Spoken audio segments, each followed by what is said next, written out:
आता आता आपण बिहारकडे चाललो आहे. बिहार जे काही आज अनडेव्हलप्ड आहे त्याचं सगळ्यात मोठं कारण जातीयवादावरचं संपूर्ण राजकारण. आपण सगळे मिळून तिकडेच चाललो. कोणी कार्यकर्ते कोणी किंवा कोणी गुलाम नाही आहे ना कोणी. म्हणजे साधी तुमची चर्चा पण नाही केली हे सगळं व्हायचं. नाही ते ठीक आता जाऊ दे चला. तुम्ही नाराज आहात का? असं आहे शेवटपर्यंत नाव होतं तुमचं. नाही शेवटपर्यंत नाव होतं अचानक कट झालं त्यामुळे नाराजी निश्चित आहे.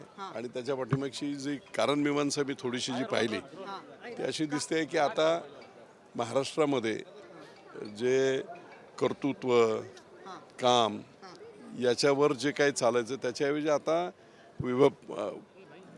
प्रांत चालायचे, विभाग चालायचे, विभागवार प्रतिनिधित्व द्यायचे. आता आपण बिहारकडे चाललो. आता आपण बिहारकडे चाललो आहे. बिहार जे काही आज अनडेव्हलप्ड आहे त्याचं सगळ्यात मोठं कारण जातीयवादावरचं संपूर्ण राजकारण. आपण सगळे मिळून तिकडेच चाललो. बिहारकडे चाललो आपण. मला एवढंच कळतंय हे बिहारकडे चाललं राज्य. म्हणून मंत्रिपद हुकलं असं वाटतं. नाही तर नाही. मला मंत्रिपद महत्वाचं नाही माझ्यासाठी. माझी कामं करणे, मला लोकांनी निवडून दिलेलं आहे. माझ्या मतदारसंघातली काम, मंत्रिपद मला महत्वाचं नाही आहे. दुःख एवढं आहे की आम्ही महाराष्ट्र चाललाय कुठे. तुम्हाला विभागीय नेतृत्व दिली जायची.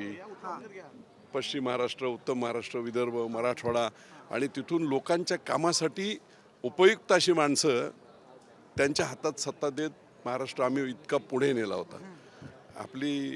आपण कुठेतरी रिव्हर्स चाललो आहे. आपण कुठेतरी बिहारच्या बाजूने चाललो आहे. असं का वाटतं की बिहार होतं आपला महाराष्ट्र बिहार होतं असं का वाटतं तुम्हाला? तुम्ही आता ते तुम्ही पत्रकार तुम्हाला नाही हिंदुत्व अजिबात नाही. हिंदुत्व जातीयवादीपणा जो चाललाय तो धोकादायक आहे.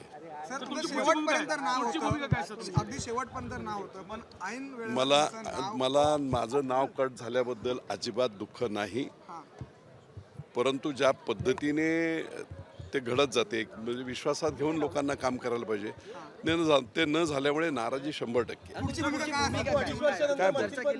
2.5 वर्षानंतर मंत्रिपद दिलं तरी मी घेणार नाही. पुढची भूमिका काय असेल? मला दिलं तरी मी घेणार नाही. गरज नाही. मला माझ्या मतदारसंघातली कामं मुख्यमंत्री वगैरे यांच्याकडून करून घेणे एवढं आहे. मला काय त्या मंत्रिपदावर आलेलं नाही. मंत्रिपदाबद्दल मला राग नाही, वागणुकीबद्दल प्रचंड राग. नाही काय असं आहे ना, ते ठीक आहे. आता ते कोणाचं नाव घेण्याची गरज नाही. परंतु एक सौजन्य काहीतरी एक हे असायला हवं. कोणी कार्यकर्ते कोणी किंवा कोणी गुलाम नाही आहे ना कोणी. म्हणजे साधी तुमची चर्चा पण नाही केली हे सगळं व्हायचं. नाही ते ठीक आता जाऊ दे चला.